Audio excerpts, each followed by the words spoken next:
How do elections affect Canada's parliament? Canada is a democracy. That means that we as citizens have the right to be involved in making decisions that affect us. One of the main ways we do this is by voting. We vote for people to represent us in Parliament, provincial and territorial assemblies, Indigenous governments, and municipal councils. Let's take a closer look at how our representatives are elected to Parliament and what happens after an election. First, the Prime Minister asks the Governor-General to dissolve Parliament.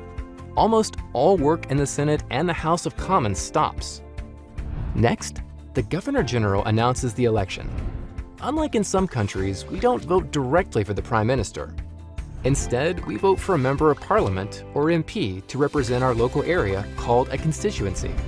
In the weeks leading up to the election, candidates campaign in constituencies across the country. They meet with voters, discuss their views and opinions, and debate the other candidates. Political parties also publish their platforms, which are lists of goals and ideas for what they would do if they were elected. The candidate who receives the most votes in each constituency becomes the MP for that area. The party with the most MPs usually forms the government, with their leader becoming Prime Minister. Other parties, plus any independent members, are called the opposition. A new parliament can now begin.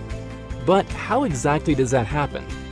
First, MPs meet to choose a Speaker of the House of Commons. Next, senators, MPs, and dignitaries gather in the Senate chamber to hear the speech from the throne. This important speech, usually read by the Governor-General, outlines the government's goals for the upcoming session. Finally, committee members are selected. Committees are groups of parliamentarians who study proposed laws and important issues. And with that, Parliament gets started, with a new group of representatives working to pass laws, speak for communities, and work on behalf of Canadians.